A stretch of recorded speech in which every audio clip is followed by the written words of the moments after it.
Jangan. Kalau saya pantun bubar nanti. Good to see all of you. Selamat pagi sekali lagi. Senang berada di tempat ini kembali. Senyum sedikit dong. Boleh nggak? Paling nggak senyum aja gitu ya. Supaya nggak terlalu tegang di atas ini. Karena pagi hari ini lumayan dingin di sini. AC-nya lumayan dingin. Jadi saya datang hari Jumat. Dijemput dengan Steve nomor 18.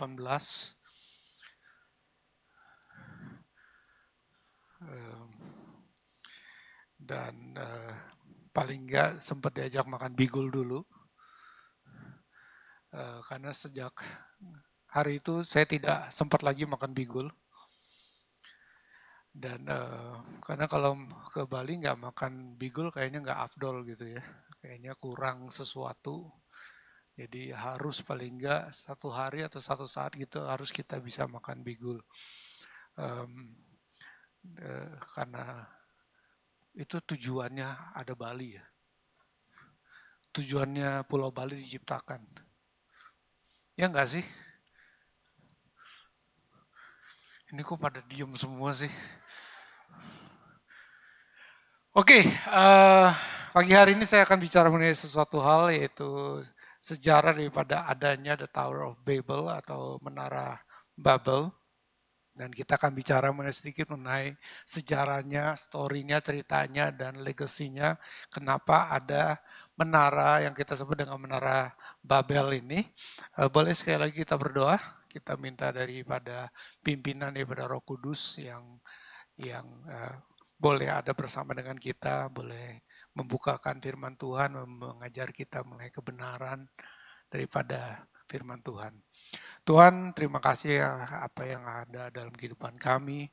Terima kasih untuk kasih karunia yang Engkau karuniakan di kehidupan kami. Kami tahu kalau kami ada di tempat ini Tuhan oleh karena kebaikan-Mu. Kami tahu karena Engkau Tuhan, kami ada di sini mengalami suatu kebebasan, mengalami suatu kebaikan daripada Engkau Tuhan. Terima kasih untuk itu Tuhan. Dan kami ucap syukur Tuhan karena kami tahu Tuhan Yesus bahwa Engkau mati di kayu salib supaya kami boleh memperoleh suatu kebebasan daripada Engkau, mengalami suatu kebenaran yang ada dalam Engkau Tuhan. Hari ini hamba-Mu merendahkan hati untuk mengerti Tuhan, bukan karena kepandaian seorang berkata-kata yang boleh menguatkan umat-Mu, tapi selalu oleh kebenaran firman-Mu, oleh karena roh-Mu Tuhan yang bekerja di antara kami Tuhan. Dan aku percaya, kami percaya Tuhan, oleh karena Engkau Tuhan, umat-Mu boleh dikuatkan, umat-Mu boleh dipulihkan, Tuhan, umat-Mu, Tuhan, anak-anak-Mu boleh mengalami restorasi dalam firman-Mu. Terima kasih untuk pagi hari ini, di dalam nama Tuhan Yesus kami berucap syukur. Amin.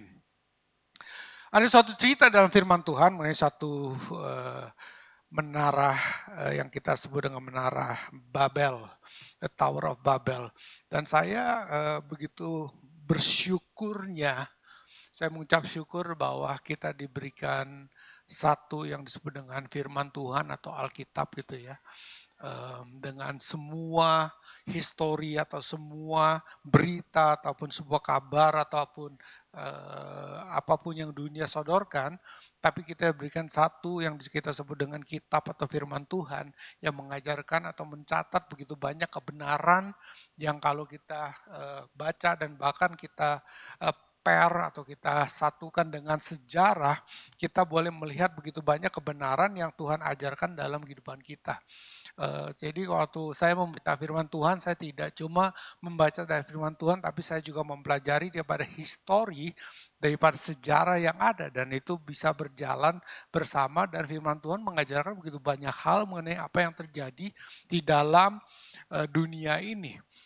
Jadi Menara Babel ini ditulis masih dalam awal-awal dalam kitab Kejadian mengenai apa yang terjadi pada waktu setelah Nuh.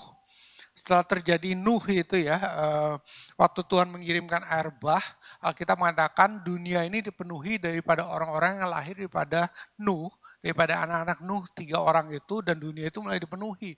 Dan pada waktu itu sejarah mencatat Menara Babel ini dibuat oleh atau tidak ditulis jelas di Alkitab, tapi sejarah mencatat dan kemungkinan besar dibuat oleh seseorang yang bernama Nimrod. Dia adalah cucu grandson. Jadi apa tuh? Cicit daripada Nuh. Dan sebenarnya Nuh itu masih hidup pada waktu menara Babel itu dibuat. Tapi kita boleh baca mengenai the Tower of Babel. Cerita daripada firman Tuhan mengenai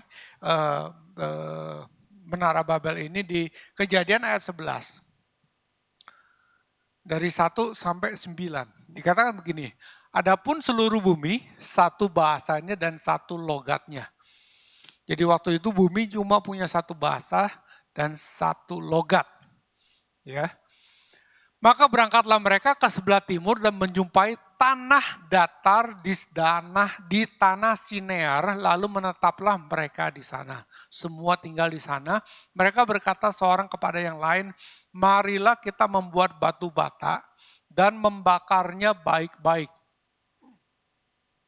Lalu bata itulah dipakai mereka sebagai batu dan tergala-gala sebagai tanah liat. Juga kata mereka, marilah kita dirikan bagi kita sebuah kota dengan sebuah menara yang puncaknya sampai ke langit. Dan marilah kita cari nama supaya kita jangan berserak ke seluruh bumi. Ada 3 hal yang terjadi di tempat ini. Pertama dikatakan marilah kita dirikan bagi kita sebuah kota dan sebuah menara yang puncaknya sampai ke langit. Itu pertama. Kedua, marilah kita cari nama. Ketiga, supaya kita jangan berserak ke seluruh bumi. 5, lalu turunlah Tuhan untuk melihara kota dan menara yang didirikan oleh anak-anak manusia itu. Dan dia berfirman, mereka ini satu bangsa dengan satu bahasa untuk semuanya. Ini barulah permulaan usaha mereka.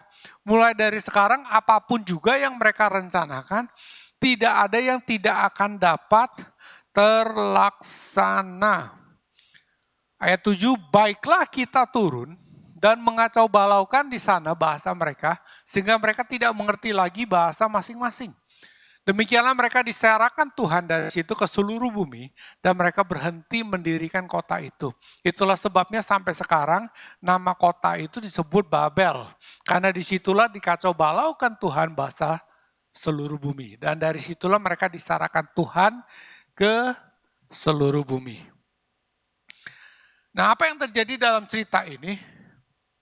Kenapa Tuhan tidak berkenan dengan apa yang mereka lakukan? Menara Babel ini adalah suatu cerita di mana pada waktu manusia mereka berkumpul bersama-sama dan mereka menceritakan sesuatu, mereka merencanakan sesuatu, waktu mereka satu bahasa, mereka punya satu tujuan, sesuatu yang besar terjadi. Oke, mereka mulai membangun sesuatu. Nah, terjadilah sesuatu yang terjadi pada awal mulai dan bahasa saya adalah lahirlah sebuah agama. Mereka mulai membangun sesuatu. Alkitab mengatakan mereka mulai membangun sesuatu menara yang tinggi untuk mencapai ke langit. They start to build something to reach out to heaven. Manusia mulai mencapai sesuatu untuk mencapai kepada ke langit. Or they start to reach out to heaven. Kenapa saya katakan lahirlah sebuah agama? Berbeda dengan apa yang kita lakukan. Kenapa saya bilang agama? Karena agama adalah cara manusia membenarkan dirinya di hadapan Tuhan. Cara manusia untuk mencapai ke Tuhan. That's what we call religion. Cara manusia mencapai ke Tuhan. The fokus itu adalah di manusia. That's religion. Karena itu begitu banyak agama yang ada di muka bumi ini. Oke? Kenapa banyak agama di muka bumi ini?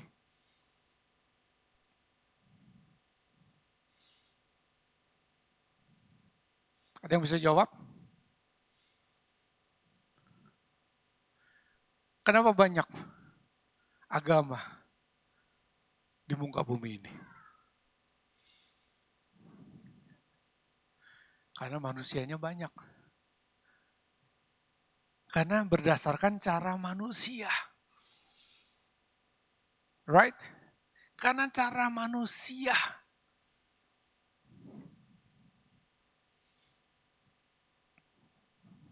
Untuk mencapai ke langit. That's religion. Fokusnya adalah dari manusianya. Oke? Right? Untuk mencapai ke Tuhan, caranya adalah dari agama. Makanya beda sekali. Kalau kita ikutin cara Tuhan cuma satu. Ya apa enggak? Ya apa enggak? Iya kan? Cara mencari Tuhan adalah apa? Tuhan cuma mengajarkan satu. Oke, kamu ke saya caranya satu. Jalannya cuma satu. Yesus Kristus Tuhan. That's it. Ya apa enggak? Kalau dari mata Tuhan, jalannya Tuhan cuma satu. Yesus, jalan satu-satunya. That's how it is. Christian as religion juga sama. Christianity juga banyak yang cuma ngajarkannya mungkin agama saja. But religion is the way human, cara manusia untuk mencapai ke Tuhan. That's why there is so many religion in this world, begitu banyak agama, karena berdasarkan manusia mereka membangun cara untuk mencapai ke langit atau mencapai ke surga. Lahirlah sebuah agama, karena manusia berusaha membenarkan dirinya untuk mencapai ke langit. Fokusnya adalah manusia. Nah, anak-anak Tuhan, we need to be careful. Kenapa? Karena seringkali pada waktu kita menjadi anak-anak Tuhan, mulainya benar, dan akhirnya menjadi ritual, dan seringkali itu kan menjadi agama. Karena kita Malayaki juga merasa, kalau kita baca Malayaki kadang-kadang itu dipakai pendeta untuk korban cuma mengenai perpuluhan dan persembahan. Sebenarnya isunya bukan perpuluhan dan persembahan. Pada waktu mereka melakukan suatu hal yang benar dan akhirnya menjadi satu ritual, Tuhan marah. Kenapa? Akhirnya menjadi suatu agama, ritual. Dan Tuhan tidak dihormati, just become ritual. Dan seringkali itu yang dilakukan. Fokusnya bukan lagi Tuhan tapi manusia. I give you example. Seringkali yang fokus yang kita lakukan kadang-kadang bukan lagi Tuhan, tapi manusia. Worship. Since when worship fokusnya adalah bukan lagi Tuhan, tapi manusia. Orang-orang datang mencari. Beda ya, gereja and temple is different. I'm gonna tell you this. Bait Allah zaman dulu tempat orang memberikan persembahan pada Tuhan. Fokusnya is God. Church, eklesia adalah kumpulan orang percaya. Zaman sekarang campur aduk. Eklesia, church, temple, entertainment, semua dicampur aduk sekarang. Sorry ya, rada keras sedikit pagi hari ini. But seringkali kita udah mulai, fokus kita bukan lagi Tuhan. Since when? Orang, sorry ya, tapi kita pindah ke gereja cuma karena, wah worship di situ lebih enak. Hey, worship, the focus is not you.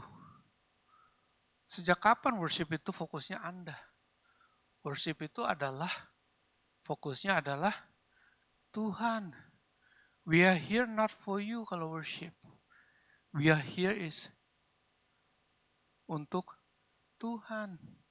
Kita nyanyi bukan untuk Anda, kita nyanyi untuk Tuhan. Ya apa enggak? Ya apa enggak? Ya dan? Ya apa enggak? Makanya kalau kita baca Alkitab, kenapa Tuhan berkenan dengan kemah Daud? Tuhan mau merestorasikan kemah Daud. Kemah Daud itu kemah tempat yang paling cemen bahasanya untuk worship. Dibandingkan dengan kemah Musa, dibandingkan dengan bait Salomo. Bait Salomo tuh megah. Bahasanya kalau gereja itu yang paling keren. Dengan semua multimedia, lampu-lampu dan semuanya itu paling keren udah deh. Bait Salomo dibangunnya dengan emas dan itu semua. Aduh, keren abis. Itu bait Salomo. Itu bait Salomo, paling keren deh. Waduh, tuh udah keren banget. Kalau gereja zaman sekarang tuh udah multimedianya, layarnya, semua udah keren banget. Itu bait Salomo. Musa, kemah Musa, itu paling semua, waduh, masuknya tuh serem istilahnya. Dengan semua peraturan-peraturannya, ukupan dan segala macam. Kemah Daud itu paling cemen, paling sederhana, dibuatnya darurat.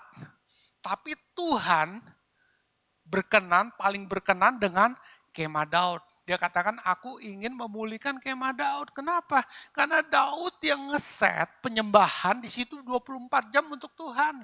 Dia panggil semua penyanyi-penyanyi yang terkenal, yang bagus suaranya, dia katakan di situ kamu nyanyi buat Tuhan. Ada orang datang, nggak ada orang datang, dia nggak peduli, tapi kamu nyanyi bukan untuk rakyat, kamu nyanyi bukan untuk orang, kamu nyanyi buat Tuhan. Makanya Tuhan senang di sana, karena dia merasa, aduh, Daud ya, dia fokusnya untuk saya, dia nyembah untuk saya. Makanya Tuhan katakan, I want to restore the house of David. Kemah Daud itu yang aku mau restorasikan. Karena di situ penyembahan sesungguhnya datang. Karena dia nggak peduli dengan kemah bait Salomo. Walaupun Salomo membangun suatu rumah yang begitu megahnya untuk Tuhan. Tapi hati Tuhan kenapa? Karena Daud fokusnya adalah untuk Tuhan. Religion fokusnya adalah di manusia. So let's fix our attitude. Kalau datang ke rumah Tuhan, let's focus. Kalau worship, jangan pusing deh urusan siapa di sini, let's focus on God. Fokus pada Tuhan. Lately Tuhan bawa saya kepada hal yang sangat simplicity, kadang-kadang balik kepada hal yang simple. Just focus on God and worship Him. Udah.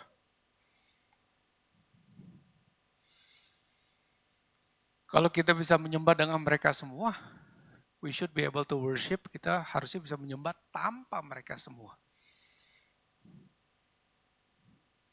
Iya apa enggak? Iya apa enggak? Iya dong. I appreciate, saya menghargai teman-teman di tim worship ini, present worship. We should appreciate them. Mereka datang pagi, mereka mempersiapkan ini semua.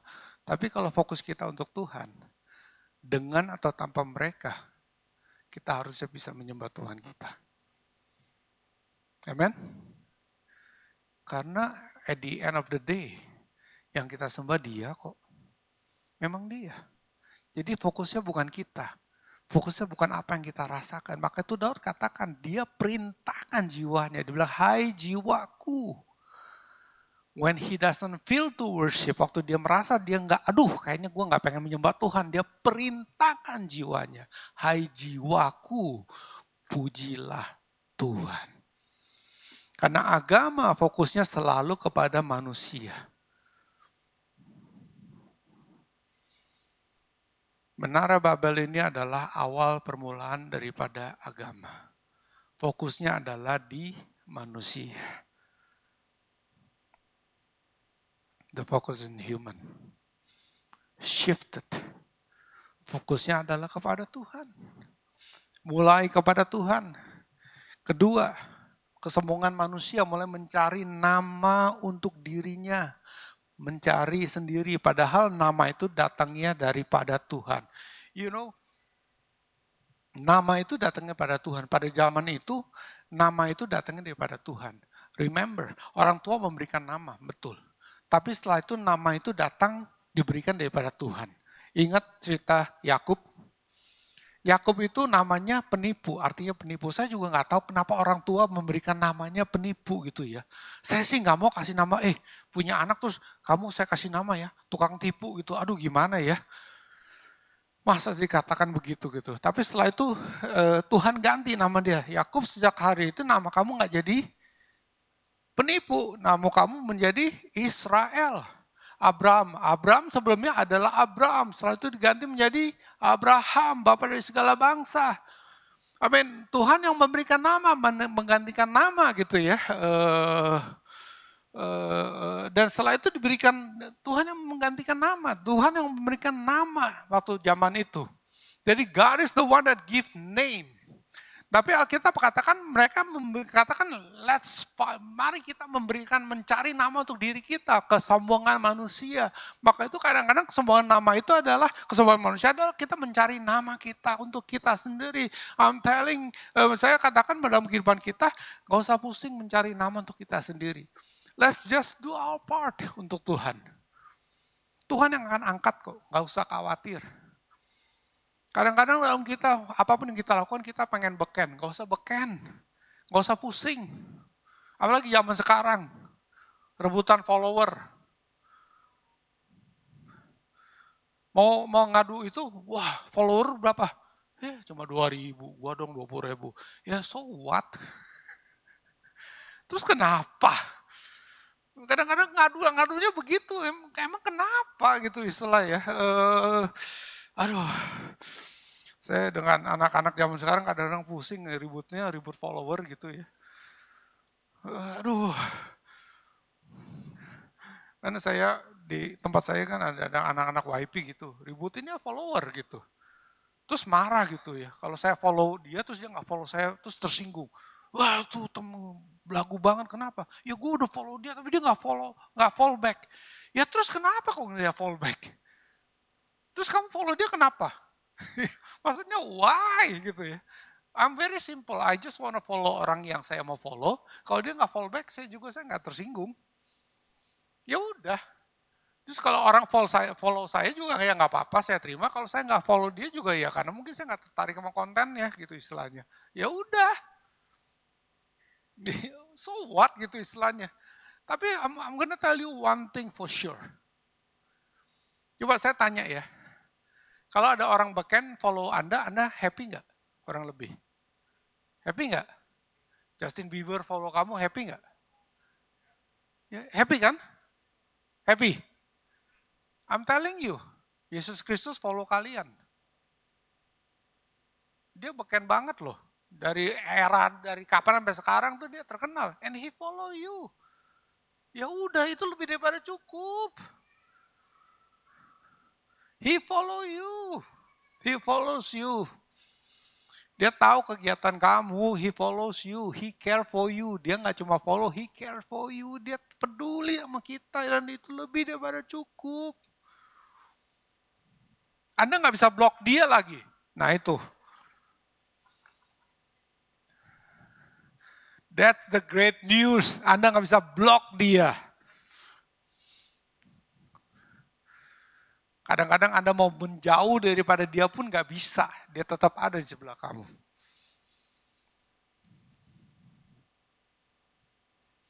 Well, sebenarnya itu kabar baik. Kadang-kadang kita berusaha, gue sebenarnya lagi mau menjauh daripada Tuhan. Well, bad news, you cannot. Anda nggak bisa. Dia tetap ada di situ. Oke? Okay? But look, kadang-kadang kesombongan manusia, kita mau berusaha mencari nama sendiri. That's kesombongan manusia, kita mencari status untuk diri kita sendiri. Tapi Tuhan katakan, nggak usah pusing itu sebenarnya. Itu Tuhan yang angkat. Tuhan yang angkat sebenarnya. Nama itu Tuhan yang kasih. Bagian kita cuma setia aja. Makanya saya selalu kagum dengan orang-orang yang luar biasa. Saya kagum dengan yang namanya Ibu Teresa. Beliau itu orangnya kecil. Sebelum meninggal ada seorang wartawan nanya, beliau itu kalau dibilang punya kekuatan ya enggak juga. Dibilang sakit-sakitan ya sakit-sakitan. Tapi siapa sih yang nggak dengar sama dia? Presiden mana yang nggak dengar dengan Ibu Teresa? Presiden mana yang nggak menyambut Ibu Teresa kalau dia datang? Seorang wartawan datang kepada Ibu Teresa dan dia tanya Ibu Teresa satu hal. Dia cuma tanya begini, Ibu Teresa, apa yang membuat Ibu Teresa bisa berpikir bahwa Ibu Teresa bisa mengalahkan kemiskinan di India? Orang miskin di India banyak sekali.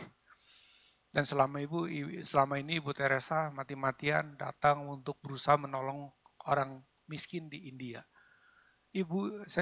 Orang itu cuma tanya, apa yang membuat Ibu Teresa berpikir Ibu Teresa bisa sukses mengalahkan kemiskinan di India?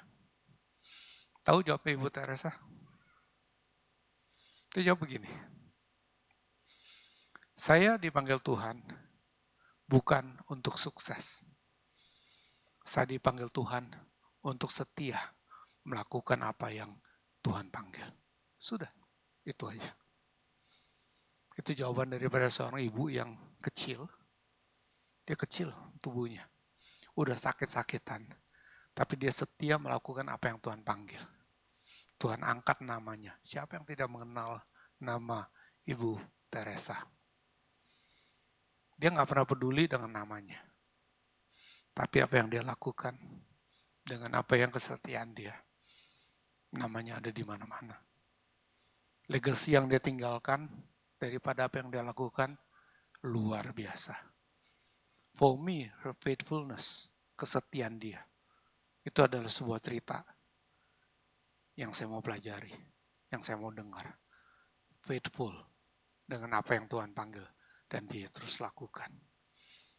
Alkitab menceritakan mengenai menara Babel itu adalah orang-orang yang mau mencari nama untuk diri dia sendiri. Pertama lahirnya sebuah agama. Karena manusia mulai mencari jalannya untuk mencapai kepada Tuhan. Kedua, mereka menjadi sombong karena mereka mencari nama untuk diri dia. Ketiga adalah apa? Ketiga adalah menara Babel ini adalah apa? Melawan perintah Tuhan karena tidak mau menyebar dan tinggal di satu tempat. Pada waktu manusia mulai menjalankan atau mencari jalan sendiri, pada dasarnya mereka mulai melawan perintah Tuhan. Kenapa saya katakan mereka melawan perintah Tuhan? Apa yang mereka lawan daripada perintah Tuhan?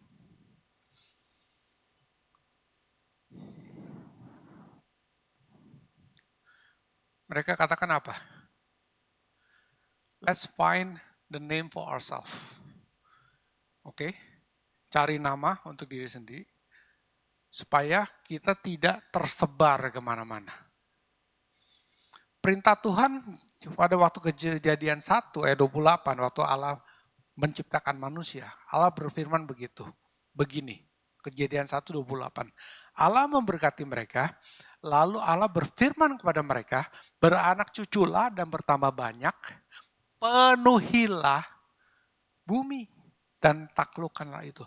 How do you fill the earth kalau Anda tidak menyebar? Tuhan suruh mereka menyebar. Nah mereka ini jangan berpencar, kumpul aja. Oke, so pada waktu mereka mulai take the matter to their own hand, waktu mereka mulai menjalankan apa yang mereka mau, this is the problem with religion. Pada waktu aku jalankan yang kita mau, kita tidak mulai menjalankan firman Tuhan. This is the problem dengan pada waktu kita menjalankan apa yang kita mau, bukan apa yang firman Tuhan mau. Gereja, dengarkan kata saya, this is the problem dengan banyak gereja juga. Kalau kita tidak menjalankan firman Tuhan,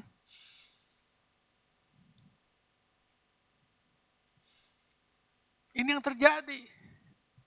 Firman Tuhan katakan apa? Pergilah, jadikanlah semua bangsa muridku. Kita kalau mau, jangan pergilah, ngumpul aja di sini. Wah, kita mengajarkan pergi.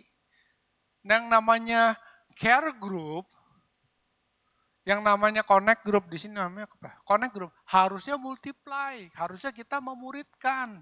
Jangan babysitting, jangan pergi. Harusnya pecah, harusnya multiply.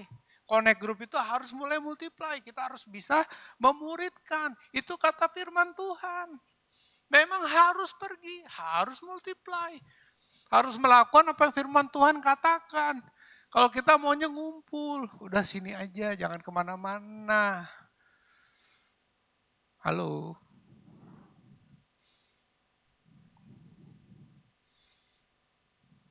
Benar nggak? Benar nggak? Hah? Benar kan? Itu dikatakan firman Tuhan. Lah kalau kita melakukan yang tidak sesuai dengan firman Tuhan, terus kita ngapain di sini?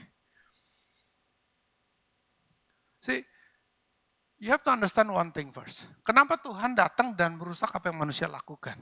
Tuhan bukannya insecure loh. Tuhan nggak katakan, kalau manusia begitu mereka bisa melakukan apa aja. Waduh, jangan sampai nih. Tuhan bukan begitu. Tapi Tuhan menjaga supaya manusia tidak merusak diri mereka sendiri. Tuhan tahu kalau mereka sampai melakukan hal ini, waduh manusia bisa merusak diri mereka sendiri. Jadi Tuhan memastikan supaya manusia tidak merusak diri mereka sendiri. Tuhan menjaga supaya manusia tidak jatuh dalam jurang. Makanya Tuhan datang, udah deh, daripada manusia rusak, dibuatlah mereka dengan berbagai macam bahasa sehingga mereka mau nggak mau menyebar. Kalau tidak, mereka bisa menghancurkan diri mereka sendiri. Itu yang terjadi. Karena mereka mulai melakukan hal-hal yang tidak seharusnya mereka lakukan.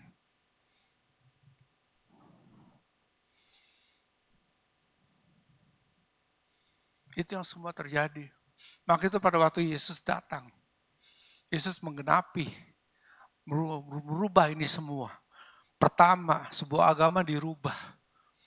Yesus lahir untuk membawa sebuah yang namanya hubungan.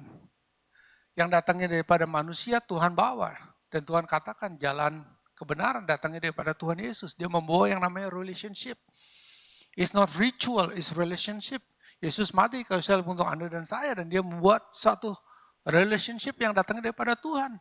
I bring you sebuah hubungan yang datangnya daripada Tuhan.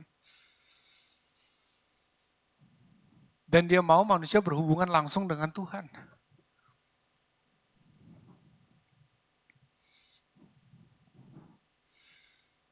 Yesus mati bukan untuk sebuah agama.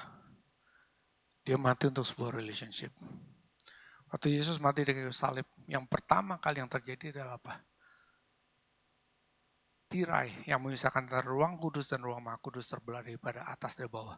Ruang kudus dan ruang maha kudus itu adalah memisahkan.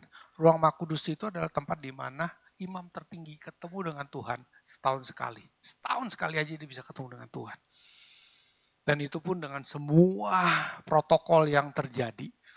Setahun sekali dia bisa ketemu dengan Tuhan dan itu juga berbahaya. Kalau imam tertinggi itu berdosa, dia bisa mati di dalam. Karena Tuhan itu kudus. Tapi waktu Yesus mati ke salib itu yang terbelah dulu.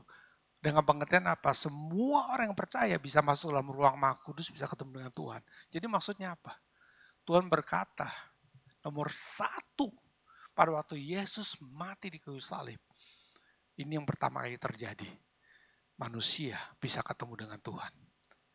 Relationship yang pertama kali yang Tuhan inginkan itu bisa terjadi. Jadi yang pertama kali waktu Yesus mati di kayu salib, yang Tuhan katakan adalah, ayo sekarang kamu bisa ketemu dengan aku. God's number one desire. Keinginan utama pertama terutama daripada Tuhan adalah bertemu dengan Anda dan saya. Itu nomor satu. Terlebih daripada semua yang lain adalah dia ketemu dengan Anda dan saya. Relationship. Nomor satu. Nomor dua, kesombongan manusia dihancurkan dengan humility pada Tuhan. Yesus datang tidak pernah mencari nama. Dia datang untuk melayani. Dia katakan, firman Tuhan katakan, I come not to be served. Aku datang bukan untuk dilayani, tapi aku datang untuk melayani. Aku datang untuk melakukan apa yang Bapa mau. He come to serve. Humility. Yang ketiga, manusia melawan perintah Tuhan. Tapi Yesus datang dengan ketaatan. Dia mentaati apa yang Bapa perintahkan dalam kehidupan dia.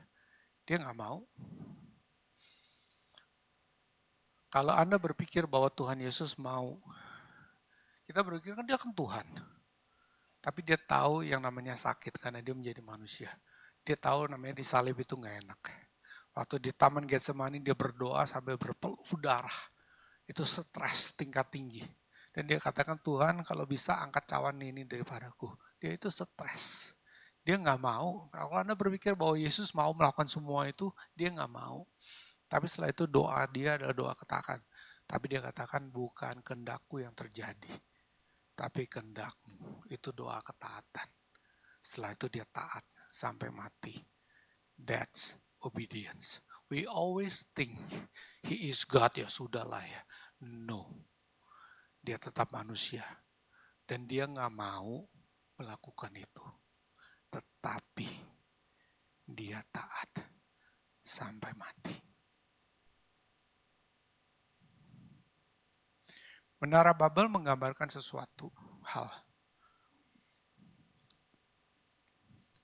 Lahirnya sebuah agama yang fokusnya daripada manusia bukan daripada Tuhan. Melahirkan suatu kesombongan daripada manusia yang mencari namanya. Dan manusia melawan perintah Allah. Tapi dengan Yesus, dia menghancurkan semua itu. Melahirkan suatu hubungan yang datangnya daripada Tuhan pada Anda dan saya. suatu kerendahan hati, dan suatu ketaatan. Dan hari ini kita mau mengambil atau belajar atau kau percaya pada apa yang sudah Tuhan Yesus lakukan untuk Anda dan saya. Kita tidak mau membangun sesuatu berdasarkan daripada agama. Tapi kita tahu dan percaya bahwa Tuhan mau suatu hubungan yang benar. Tuhan mau membangun suatu hubungan dengan Anda dan saya. Hati yang mau merendahkan hati dan tahu bahwa oleh karena Tuhan kita ada di sini. Dan mulai mau belajar taat pada firman Tuhan. Dan melakukan apa yang Tuhan mau. Yuk kita boleh bangkit berdiri bersama-sama. Sebentar ini juga kita akan melakukan